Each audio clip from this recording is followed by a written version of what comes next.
Continuamos en el De eso se trata. Ya está con nosotros el doctor Giuseppe Lobruto, director del Instituto de Ciencias Sociales y Humanidades. ¿Qué onda, Giuseppe? ¿Cómo estás? Muy buen día. Buen día, Ricardo. Un saludo a todos los que nos ven en TV WAP. Gracias, Giuseppe, por estar aquí esta mañana. Bueno, pues le entramos de lleno al análisis, lo que está sucediendo. Bueno, pues desde el fin de semana, ¿no? Un fin de semana súper convulso.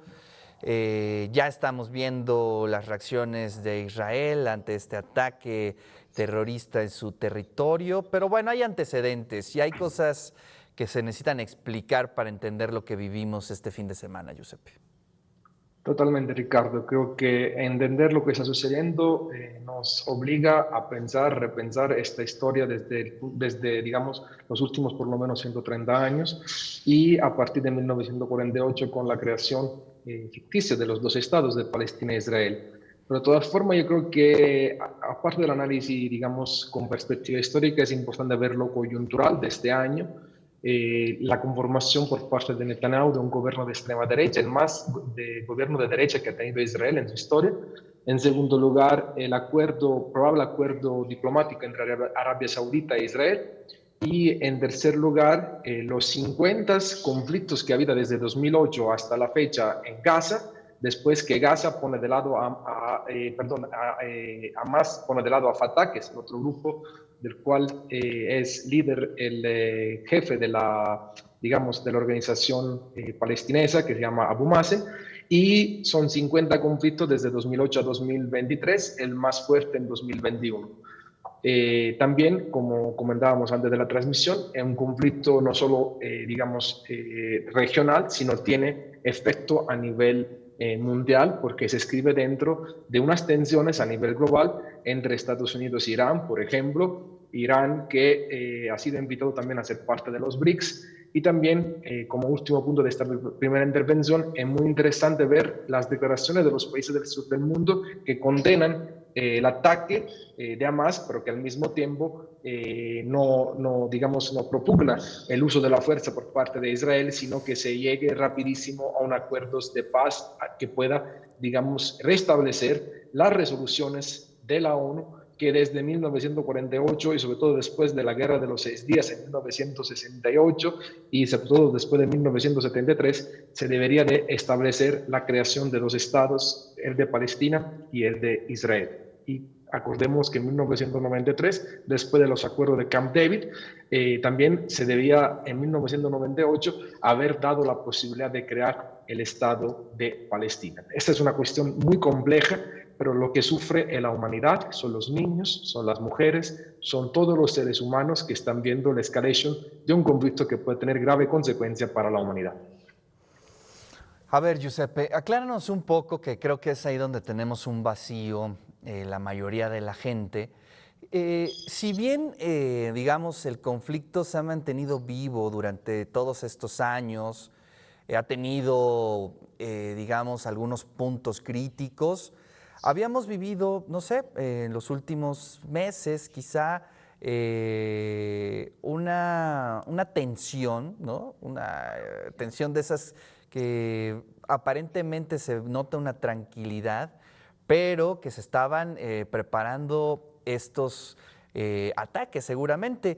Pero ¿cuál fue el móvil, el punto clave que hizo, que provocó este ataque que fue brutal, ¿no? Propio de un grupo terrorista como este, hacia la gente, hacia la población, hacia casas, hacia niños, niñas, jóvenes, digamos la parte pues menos, podríamos decir, menos con menos formas de defenderse, ¿no? ¿Qué sucede? ¿Por qué precisamente en este momento se da un ataque como este? Ok, miren, Palestina es lo que es Palestina hoy son unos territorios al interior de Israel y luego está Gaza. En los últimos 15 años, Gaza es controlada por Hamas y ha sido brutalmente ocupada por parte de los israelíes, donde no ha habido ingreso de alimentos, de medicinas y donde ha habido una situación deshumana, diría yo, en la franja de Gaza. Al mismo tiempo, ha habido 50 conflictos desde 2008 que asumió Hamas el control de Gaza hasta la fecha, con el más importante en 2021. Hace unos meses hubo un ataque brutal a la mezquita de Al-Aqsa por parte del ejército israelí. Todo esto no justifica el ataque de Hamas, quiero decir, estoy contextualizando lo que ha sucedido, dentro de un contexto histórico que estaba contando anteriormente. Al mismo tiempo, Israel ha vivido una crisis política enorme que ha llevado a Netanyahu a conformar el gobierno más de extrema derecha que Israel haya tenido. Y sobre todo desde el punto de vista regional, ha habido un avance que es muy preocupante para los países árabes entre Israel y Arabia Saudita, un acuerdo diplomático que se estaba fraguando. Todo esto alimentado por la presencia también de Irán en la región, que juega un papel estratégico importante, financiando a Hamas seguramente, ha desestabilizado aún más esta situación humanitaria que se vivía en Gaza y que claramente, eso hay que decirlo, nunca se han respetado los acuerdos de la resolución de la ONU. Por eso, la gran parte de los países del sur del mundo, al condenar sí el ataque de Hamas hacia civiles y personas, recordémonos que esta mañana el líder del Partido Árabe de Israel, hay un partido árabe de Israel, dice que la fe musulmana no debe impedir de atacar a niños, a mujeres. El hecho de que se haya dado esta situación es una polveriera, es algo que estaba dentro de un calderón incandescente y que antes o después iba a explotar. Es como un volcán que está echando erupciones pequeñas y que de repente las tensiones son tan fuertes que llega a la supererupción.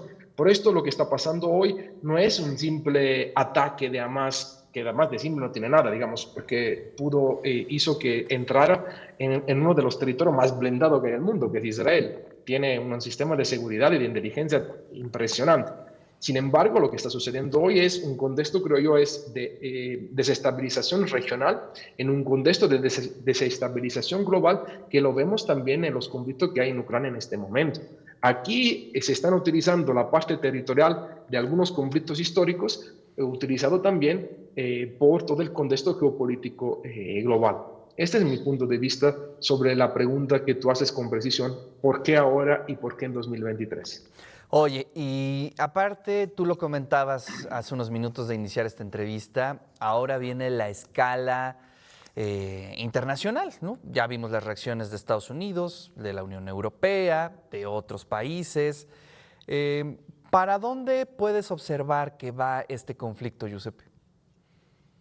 Yo creo que en este momento, si las potencias globales, es decir, si China y Estados Unidos no le ponen un alto, un freno al envío de, digamos, al conflicto, intentar la vía diplomática a toda costa, esto puede desestabilizar toda la región.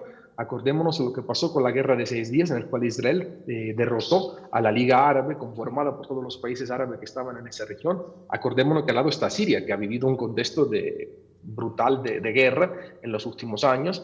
Está Egipto, está Líbano. En Líbano está uno de los grupos financiados por Irán, que es Hezbollah. Quiero hacer aquí un resumen, porque son muchas cosas. Los dos grupos que están presentes en Palestina son Hamas y Fatah. Fatah controla los territorios palestinos, Hamas controla Gaza. Luego hay otro grupo que es Chií, que es financiado por, digamos, Irán, que se encuentra en Líbano y que puede en este momento ya entrar en juego de manera abierta y poder desestabilizar aún más toda la región, que ha sido históricamente una región desde la segunda posguerra de las más inestables a nivel global. También hay que decir otra cosa, es una región rica en petróleo también. Claro. Entonces también esto poco se ha dicho, pero hay un tema energético fundamental también en todo esto, es el control también de territorios que tienen recursos naturales. Y es estratégicos para las potencias que se están disputando la hegemonía global. En este momento, China acaba de hacer una declaración condenando los ataques, pero invitando, por ejemplo, a los países a encontrar una vía diplomática y a respetar las resoluciones, igual que lo hizo México, igual que lo hizo, digamos, la mayor parte de los países del sur del mundo. Sin embargo, ha habido, por ejemplo, eso me preocupa, las declaraciones de los embajadores israelitas en todas las partes del mundo. Yo entiendo, digamos, la rabia, pero más que buscar una vía diplomática es atacar y destruir Gaza. Significa destruir una franja donde viven 2,5 millones de personas, la mayoría niños, ancianos y mujeres. Imagínense, esto es inimaginable, es una crisis humanitaria. Yo creo que nadie debe de justificar la violencia en ninguna de sus expresiones, pero creo que no es estar de acuerdo con un bando o con otro bando, es entender el contexto histórico, coyuntural también, entender el contexto geopolítico global, el tema de los recursos y sobre todo entender que Israel, eso poco de los más media internacional lo han dicho. Netanyahu ha sufrido una de las crisis políticas más fuertes a lo largo de su historia como primer ministro de Israel, conformando un gobierno de extrema derecha. Y había una nota muy interesante que salió ayer, decía, a Netanyahu le acabará como Ben Gurión, cuando después de la guerra que hubo en los 70 se tuvo que dimitir. Es decir, Netanyahu utilizó esta guerra para hacer un gobierno de unidad nacional y, digamos, alejar el espectro de las dimisiones frente al peligro que corre Israel. Pero yo creo que Netanyahu, después de esa situación, esperemos que dure poco, va a acabar como va a dejar de ser el primer ministro, y hay que ver qué sucede también en Israel, que vive un contexto político muy tenso. Eso poco se ha señalado. Y yo he estado, nosotros, bueno, a quien les interesa, con la BOA publicamos un libro muy interesante que se llama La economía del terror, donde poníamos en relación el mundo árabe con América Latina respecto al tema del petróleo, un libro de 2016, pero que tiene claves para poder entender qué sucede a nivel global desde un punto de vista geopolítico, y analizamos las tensiones en la región, también del Medio Oriente, con el doctor Agustín Ospatál. Bueno, pues estaremos atentos, Giuseppe. Creo que está en un momento muy complejo donde vamos a ver lo que se irá desarrollando en términos militares, en términos políticos, pero lo que me queda ahorita, Giuseppe, es que, bueno, pues el ejército de Israel era considerado, la inteligencia de Israel era considerada como de las más eficaces en el mundo y fue brutalmente vulnerada. Eso es una alerta importante que hay que subrayar, Giuseppe, porque, bueno, pues prácticamente cualquier país está vulnerable ante este tipo de situaciones, Giuseppe. Claro, mi opinión, Ricardo, en torno a este tema es que no hay que invertir en sistemas militares y de superprotección, sino que hay que invertir en la diplomacia, en la construcción de una sociedad de paz, en la construcción de una sociedad en donde todos tenemos el derecho a vivir con dignidad. Ese es mi punto de vista. Yo creo que cuando las sociedades en general invierten mucho en armamento, están alimentando digamos, tensiones que antes o después van a acabar con Claro. con la explosión de algo. Es como lo que pasó en 2001. Yo quiero hacer una referencia a los ataques del 11 de septiembre. Para entender los ataques del 11 de septiembre hay que entender también la política norteamericana del nuevo siglo americano que implementa George W. Bush, también con la invasión que luego habrá de Irak, pero también todas las tensiones que había también en Oriente Medio. Entonces yo creo que las cosas hay que verlas no solamente en la apariencia, sino hay que entender la esencia de estas situaciones. Y hay quien Y dice, por aprender de ejemplo, ellas, Giuseppe, ¿no? Aprender de ellas. Creo que eso nos ha enseñado la historia, ¿no? La militarización, cualquier tipo de inteligencia, pues digo, es válido, pero eso no te asegura nada. Lo que te asegura es el diálogo, lo que te asegura pues, es la diplomacia, los totalmente de acuerdos, acuerdo. pues echar a andar la política, ¿no? Para eso nos sirve la política, pero creo que en este momento es muy complicada el enfrentamiento, pero bueno, vamos a seguirle dando el espacio necesario para el análisis, Giuseppe, y te agradezco muchísimo que traigas este tema el día de hoy. No, es siempre un gusto poder discutir contigo sobre temas muy importantes de nuestra sociedad, y nos vemos el próximo martes y con gusto daremos seguimiento a este tema. Hoy quería hablar yo de Argentina, pero bueno, como pasó también esta gran tensión, era muy importante a nuestra audiencia a darle también un punto de vista sobre lo que está sucediendo entre Hamas y Israel. Así Les es. mando un fuerte abrazo y nos vemos el próximo martes. Hasta luego. Gracias, querido Giuseppe. Nos vemos el siguiente martes. Pues ahí está un poco del punto de vista del doctor Giuseppe Lo Bruto, director del Instituto de Ciencias Sociales y Humanidades de nuestra universidad.